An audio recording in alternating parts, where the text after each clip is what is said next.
This podcast is sponsored by Teens and Youth in Leadership, CYIL Africa, an organization that is committed to raising generations of young leaders across Africa. Our programs include leadership education, leadership fellowship, research training, webinars, and conferences. Stay informed of our programs by following us on LinkedIn at CYIL and at CYIL Africa on Instagram. Hello, my name is Israel Idari. I'm a social scientist and a pragmatist. As a social scientist, my research is focused on understanding how youth develop leadership to make social change within their communities and immediate environment. I'd like to invite you to this podcast where I interview and have conversations with scholars and practitioners on their perspective on leadership, followership, and social change. I hope you truly learn from this podcast. Have fun. Hi, Professor Keith Grint. It's nice to have you on my podcast show again. Thank you very much for accepting to speak with me, and I look forward to learning from you. Good. Let's see where it goes. All right. So today we're not talking about leadership. We're talking about followership, and I'm very aware that followership is another component that you talk about. You also advocate for. So why do you think the study and understanding of followership is important in our understanding of leadership generally? I guess the starting point is to recognize that you can't have one without the other. There's no point in talking about leadership unless you also understand followership, and the reverse also occurs. It doesn't make sense to talk about leadership on its own. It only makes sense if you're talking about it as a relationship with followers. So they're basically the two sides of the same coin. And what's interesting is the complete, or not the complete, but the almost total silence on the issue of followership and the total focus on leadership. As though if we just get the leaders right, then everything else falls into place. Rather than what I actually think is that you have to get this relationship organized properly. Otherwise, it's pointless. So you can recruit the best leader in the world, but if they don't have a decent relationship with the followers, or they don't somehow maximize that connection, then it's not going to go anywhere. So what's intriguing is less leadership and more why we have ignored followership for so long. So even now we've got, there are conferences on followership, and there are many more books on followership than there were years ago. We still massively over persuade ourselves that leadership is the most important aspect. So I don't recall any programs for followers. I mean, when I started this about 30, 40 years ago, there weren't any programs for leaders. There were just programs for managers. And then it switched to leaders. So now you can't find a program on management anywhere. And I still haven't found a program on followership anywhere. So it's almost as if the subordinate status of followers is so low that there's no point in talking about them, as opposed to trying to understand nothing gets done unless you get the followers to actually do something. Otherwise, you're just a solo individual just trying to do things on your own, but that's not what leadership's about. So I guess the more surprising thing is two things. One, why we've never really focused on followership, and two, why we're still not focused that much on followership. And I think that might run out of, when I'm doing kind of work with organizations, I quite often ask them to think about, if you want to know what's happening in the organization, you have to follow the money. You have to work out who's spending what and why. So I do a lot of work with the military, for example, and they spend millions of pounds on big shiny aircraft carriers and aircraft, but they don't spend a lot of money on housing. So nobody cares about housing. I mean, they do now. In the last couple of weeks, the government has finally decided to do something about defense housing, but it's taken 30, 40 years to get that into perspective. And I think it's the same with leadership and followership. So where does the money go into leadership? It doesn't go into followership, it goes into leadership development. So we spend about $1 billion a day on leadership development, and we spend virtually nothing on followership development. That's why we're not interested, because there's no money to be made out of it. even though it's probably the most one of the two important aspects of it. So business consultants, for example, don't deploy programs on followership behavior. They just deploy programs on leadership, as if that can somehow solve the problem. And I think this runs a long way back. You know, when you go back to Thomas Carlyle in the 1840s, talking about the great leaders, he never talked about the great followers. I mean, there weren't even any normal people under those conditions. It was just kind of romance of leadership developing very early. And I don't think we've progressed very much from beyond that. I'm quite interested in so Tolstoy, in one of the appendices to War and Peace, he talks about leadership and followership in terms of the wave of a moving boat. So when a boat is moving along, there's a wave at the front, and it looks like the wave is pulling the boat, but it isn't. It's the boat which is generating the wave. And he takes that metaphor and tries to apply it in his book to try to explain why Napoleon and the French were first successful and then failed in Russia, in the invasion of Russia. And his argument is that Napoleon's success was generated by the French army, and so was his failure. So it's nothing, it's in his words, it's very little to do with Napoleon and a lot to do with the way the French army is organized and what it's doing. And I think even if that's kind of over egging it a bit, I still think we need to start thinking about the way that we only focus on the wave itself and not the boat. And that circumstances, that probably explains why, you know, all that money that we spend, the $1 billion a day on leadership development, why something like 3/4 of it is wasted. It's wasted because it hasn't understood what organizations do and how important followers are. And if you don't get the followers to sort themselves out, then you can't get anything done. But then, you know, what tends to happen is we then blame the leader and we look for a different leader. We don't look for let's just step back and think about this. Why is it we're spending all this money and nothing is changing in the organization? Maybe we've got the focus on the wrong aspect of the organization. Maybe it's upon the relationship between the leader and the follower, not the leader. And until you get that, we're just going to keep chasing our tails round and round and spending more and more money on the same problematic basis. Now, having said that, I think the alternative, which is sometimes deployed, is also really problematic. The assumption that you don't need leaders. All you need to do is think about followers, and they will self-organized and through some democratic or participative process, they will generate a much more egalitarian and effective organization. I think that is also very dubious. So there's a great argument from 1972 in a paper by Jo Freeman, and she was looking at the women's movement in America. Women's liberation, as it was called in those days, the early feminist movement. And one of the things they tried to do is to start an organization from the beginning, so there wouldn't be a hierarchy. So the way to remove men from the organization was to construct a non-hierarchical organization, which would be democratic and participative. And through all kinds of mechanisms, you would end up with an egalitarian structure, and that would remove both hierarchy and patriarchy at the same time. And it didn't do that. It certainly didn't remove hierarchy, because the women that were already better qualified or more articulate or more connected to other people in the women's movement, they were the ones that began to dominate the new women's movement. So it didn't remove hierarchy. It just replaced one form of hierarchy with a different form of hierarchy. So that there is something in there about recognizing that you still have to worry about leadership. Even if your focus is on the followers, you've still got to think about what are the mechanisms that we can use to make sure that we don't end up with really poor leaders.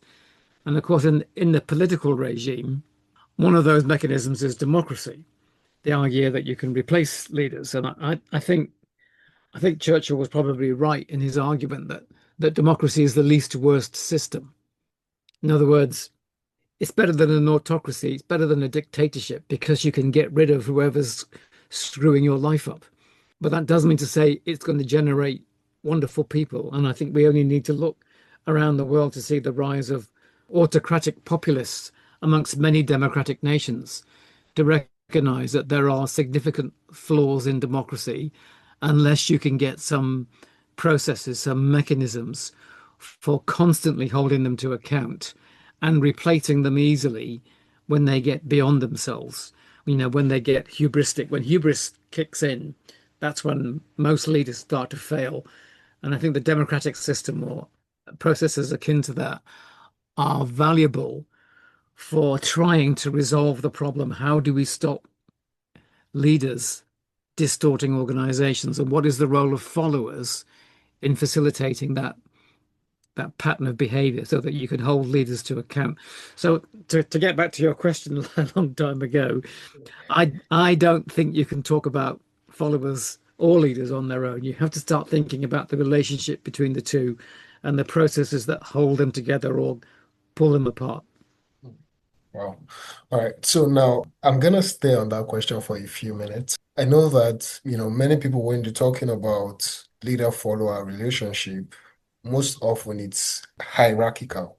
Yeah. And sociologists will believe that, there are two categories of people. There are the people who are more powerful and the people who are less powerful. And from history, from years before, we have come to understand that the leaders are perceived as those who are powerful, those who have more resources, those who have more decision-making power.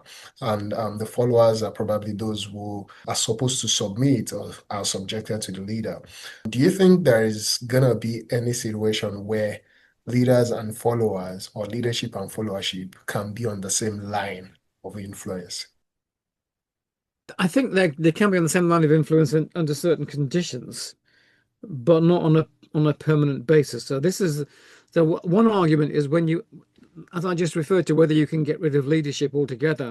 I don't think you can. I don't think that's possible to do, but you can constrain it. So I think there are examples where you get a much more egalitarian process operating, and those are the ones that are probably required in what I would call wicked problems, when you do need lots of collaboration because the leader doesn't have the answer and the followers might.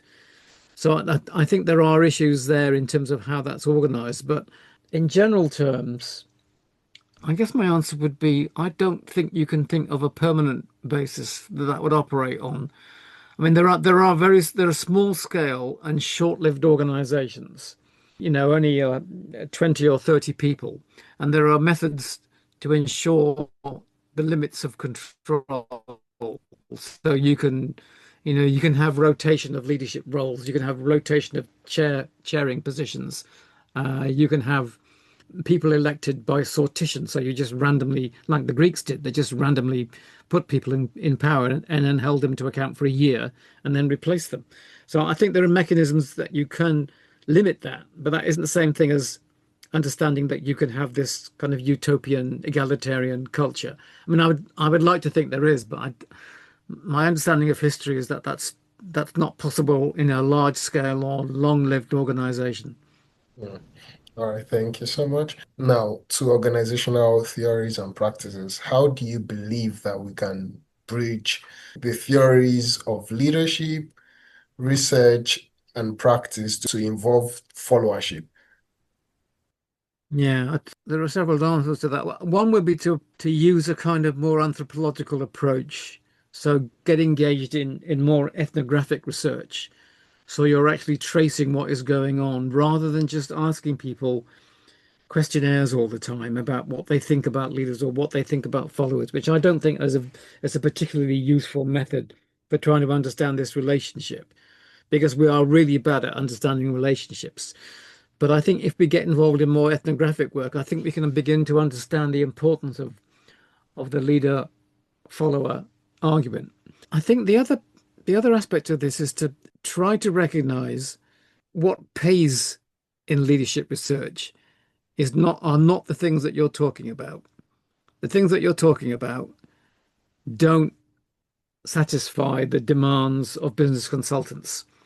They want to know, can they persuade an organization, a company, that they can boost profits by 5% or 10% or whatever it is. And even though I would suggest that actually, if you looked at followers, you might have a better opinion of that, I don't think their model of the way that organizations work would allow that to occur. So I think there is something in the way that runs which stops that. The other element of this is to get beyond what is the normative approach in leadership research. So lots of people generate lots of theories and conceptual models based upon what they think leadership or followership should look like, as opposed to an analytic account, which is to describe what it actually is, not what it ought to be, but what it is. And because we spend such a long time generating hypothetical models, we never actually understand, so why don't they work? But and you can only understand why they don't work if you actually engage in empirical work and try to operate on that basis. So I think the general methodology needs to shift from looking at interviews and surveys to looking at ethnographic and anthropological approaches if we want to understand why followers are so important to the understanding of leadership and organizational success or failure.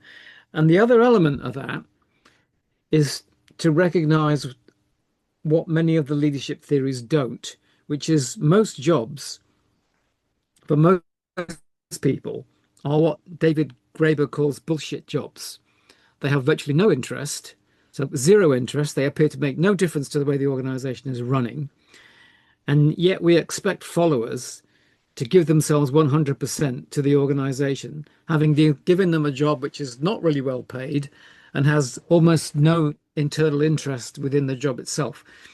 So if you're trying to understand why followers, I mean, all the Gallup stuff suggests that no more than a third of followers are ever interested in what an organization is doing.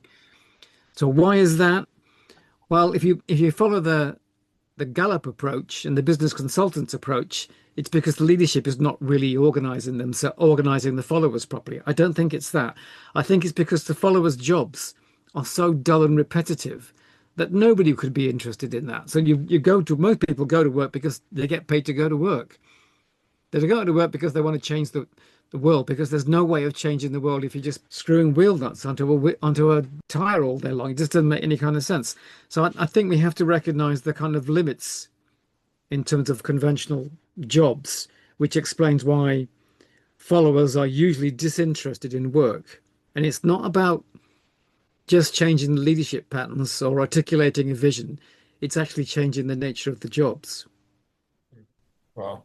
So in 2005, you did a book chapter titled Problems, Problems, Problems, The Social Construction of Leadership. And in that book chapter, you wrote about 3 types of problems: the tame, critical, and wicked problems. Specifically, you wrote that wicked problems are problems that are complex in nature and there is no single solution. Many people have conducted research and they have tried to bring, adaptive leadership into the ability to solving or maybe finding solutions to wicked problems. That's one discussion. But another discussion, which I am much more interested in, is how you believe that the study of followership can help in navigating and handling wicked problems. So maybe we could start from the other way around. Maybe we could start by thinking about so if you are the leader of an organization in a crisis, what kind of followers do you want? And what you want in a crisis is followers who are basically compliant, not followers that are not interested in what you want them to do. And what you want when you're facing a tame problem is followers that have the skills and the expertise to just get on and do the job properly without you interfering with them all the time. And what you want when you're facing a wicked problem is the followers to engage in what I would call constructive dissent. So they need to engage collaboratively and they need to tell you, the leader, when they think you're going wrong, not because they don't like you, but because the direction that you've set out is not going to achieve the goal that you think the organization ought to be following. And I think what happens is, let's just stick to the wicked problem ones. What you're looking for your followers is a lot of collaborative work, a lot of ideas, a lot of initiative, and a lot of constructive dissent. So I know what you want to do, but that's not the right way to do it. But what tends to happen quite often is you get the opposite of that. You get followers who are involved in what I would call destructive consent. So they're going to agree to the direction, not because they think it's the right direction, because they can't be bothered to change your mind because they know what you've just said. And they know historically that doesn't matter what they say, you just plow on regardless. So I just go with the flow. You pay me, I turn up. That's my job. The fact that we're not going to achieve what you want us to achieve is not my problem, it's your problem. And this is sometimes it's called a kind of canary problem. So when you have a canary in a bird cage for several years, and then you open the cage door, quite often the canary won't fly out, either because it's got no idea what flying out means because it was being born in the cage, or because it doesn't trust you. And it's thinking, why are you suddenly deciding that I'm responsible for all these kinds of problems? Why do you want my help all the time? Why is it when you get paid 100 times more than me, why should I help you? So I think if you get all that historical stuff laid out on the floor, you can understand why just because you've got a wicked problem doesn't mean your followers are going to support you or follow you or give you advice or help you. Because that depends upon what's happened beforehand. And if you've ignored them beforehand, or coerced them, or not paid them very well, or treated them badly, then it would be a surprise if they did engage with you. So I think this is a way of thinking about, by the time you get to a wicked problem, you've got to have spent a long time building up a good relationship with followers who trust you and who are willing to do something to help you out of the problem. And if you haven't done that, you can't simply switch mode and say, oh, I know the last 2 years I've been pretty coercive and I've sacked lots of people and disciplined more people and I haven't paid you very well, but now I need your help. And that's not going to go down very well. So you have to build up this reputation, this relationship with followers, for them to be able to believe and to trust you. I mean, lots of times I've had, my leaders in the past have said, Keith, if you make a mistake, I want you to come and my door is always open. Come and tell me what you've done. And I've quite often responded, I think the door's always open because of the bodies that you left there when they came to tell you there was a problem. So no, thank you. I won't be telling you if I made a mistake. So I will tell you I've made a mistake if you tell me that you've made a mistake. And I think quite often leaders don't do that. They don't engage in this preparatory work, which says, I want you to tell me if you made a mistake. And by the way, I made a mistake last week. This is what happened. It didn't cost very much. Nobody died. But at least you won't make the same mistake as me. So now I might trust you. I might think, oh, well, Keith's been a bit honest here, so maybe I will trust him. Maybe I will help him when he comes to me with a wicked problem. So I think this is a way of arguing. It's not just the kind of philosophy that surrounds these things. It's what are the practices that lead up to these sudden problems that emerge. Have you treated your followers well enough for them to want to engage with you resolving a problem or not? Oh, thank you. So, as the field of followership, progresses, hopefully, do you think that we can generalize followership in organizational context with followership in political context? Well, I think politics is just one version of that organization, isn't it? So the short answer to that question is yes, but I think the longer answer is politics is just not one form of organization. It's different kinds of organizations and different issues occur. So followers of Trump or followers of Putin or followers of Keir Starmer in this country are facing different kinds of relationships and different kinds of responses. So whether they're going to engage or not depends upon that relationship. So I'm sure many of Trump's MAGA supporters would be quite happy to engage in all kinds of things, but I'm not sure that many Democrats would. So I think it depends upon the politics of the organization. And I think what tends to happen that over time, and this is not about politics, this is just about generally speaking, over time, I think leaders become more and more self-concerning, more and more bothered about their own power base and their own perspectives and their own wealth and rewards, and less about the organization goals. So I think this hubris is the destroyer of most leaders, which is why when we go back to, how would you get a participative organization? You would make sure a leader could not stay in position for that long, irrespective of how good they were, because eventually they would become corrupted by the system. I think that notion of, the corruption of power is a really important aspect, especially of political leadership, that you might start out doing a good job, but after 5 years in position, you begin to remove all the people that are critical of you. You recruit yes people, people that only answer yes to whatever you want, and you remove all those critics that you actually need to keep yourself stable and on the floor. And then it's just a slippery slope from down that point. So I think one of the things that politics really needs is a mechanism for removing political leaders on a relatively fast basis. So perhaps not every 5 years and perhaps not every 6 months, but at least to be able to do that relatively easily. Not necessarily because the leader has become corrupted, but because they probably will be if you leave them long enough. And I think the same thing happens with private organizations. I think the longer a chief executive stays in position, the more likely they are to be less efficient, more self-aggrandizing, and more difficult for the organization to remove. I have two questions left. The first one is many research, at least in the last few years, have been about, in the field of followership has been about justifying why we need followership research. Do you think that there is any relationship with the current movement of followership trying to just justify the need for followership and social justice research? I think the justification for followership is you can't explain leadership without followership. So in that sense, I think it's kind of self-justifying. The fact that we don't concentrate on followership is itself, that says something about the distortions of leadership research and the distortions of organizations that they think. So this is the other aspect of that. Quite often organizations talk about followers are basically doing unskilled jobs. That's why we don't need to worry about them. I don't know any unskilled jobs. I mean, I worked in industry for 10 years before I became an academic. And I worked in jobs that would be regarded as unskilled and really poorly paid.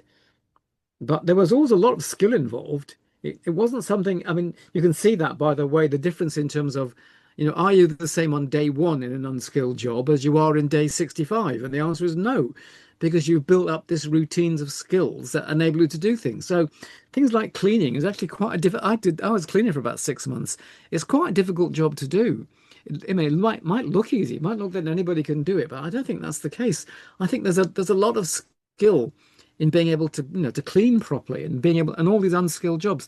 So what we do is we generate this notion that we don't need to worry about followers because they're doing unskilled jobs and anybody could do them. Well, it may be that anybody could do them, but not anybody can do them well. And I think, when you compare the reward ratios. So, for example, I saw something last week that the chief exec I'm trying to think of the company. It's one of the coffee shops, one of the coffee chains. Just name me a few coffee chains and I'll tell you which one I'm talking about. Starbucks.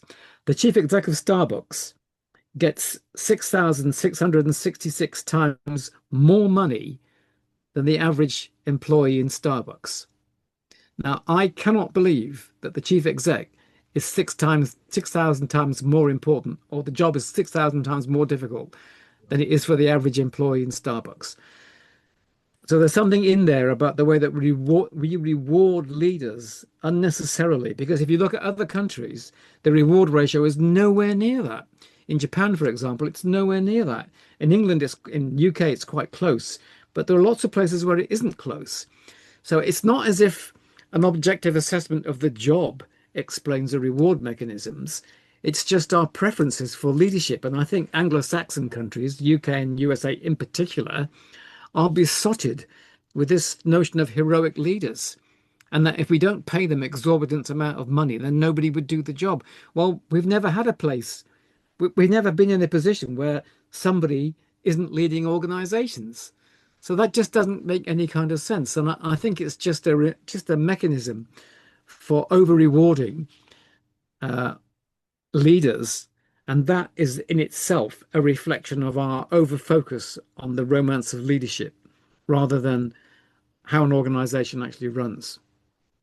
Thank you. So my last question, how do you believe that we can advance the richness and the importance of followership? Well, I'll just say a couple of things. One is I want to reiterate the importance of the kind of ethnographic approach that includes followers to explain how organizations work. And the other one is to think about material that I know you've been involved in, which is to stop focusing only on organizations of adults and start thinking about how children and young people follow and lead and what they might do which might help leaders. So I'll just talk about one piece of research, which is a paper by Lawson et al. From 2019. And so what happens in this is that this is a US school, and the teachers are involved in teaching climate understanding to their young pupils.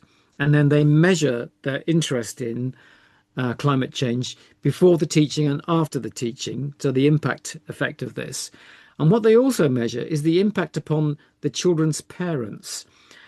And so their kind of conclusions are that the children were affected by this climate change and did change their opinions about how important it is. But more interestingly, it was the parents of the children that were persuaded by the children to change their ideas about climate change. So a lot of skeptical parents seem to change their minds about the importance of climate change if their children talk to them about climate change. Now, people have been talking to them about climate change for years with no impact whatsoever, because people are very resistant to other adults trying to persuade them. But when you get children, i.e. the followers of adults, when they try to explain it, there's no threat involved. A parent is not threatened by a child. And that reduction in the threat seems to allow parents to focus on the logic of the argument rather than the person who's making the argument. So, if you're a Democrat or Republican, I'm not going to believe anything you say. That kind of approach is put to one side, because now we're talking about children that A, don't have that kind of political idea, and B, don't threaten the parents. And I think one of the best ways to think about the importance of followership is to concentrate on the way that children learn to follow and learn to lead, and how they persuade each other and how they persuade adults to change their minds. Because I think that would be a really interesting shift in dynamic. Stop looking at parents. It's almost too late to worry about adults. By the time they get to adulthood, most of them are set in their minds and will not be persuaded to change. But children are a different book. So I think we should do what you have been doing for a while and start thinking about how you get young people and children to think about leadership and followership much more actively. Thank you very much for that thoughtful contribution. And I'm very grateful for the opportunity to speak with you today again. I look forward to having you again. I look forward to future conversations with you. Good. Thank you very much. Thanks for listening, everybody. Bye-bye. Thank you for listening to the Future of Leadership podcast today. If you are here to kindly share, subscribe, leave a review, and follow us across our social media platforms, including Facebook, LinkedIn, and Instagram, all at TYIL. See you in the next episode.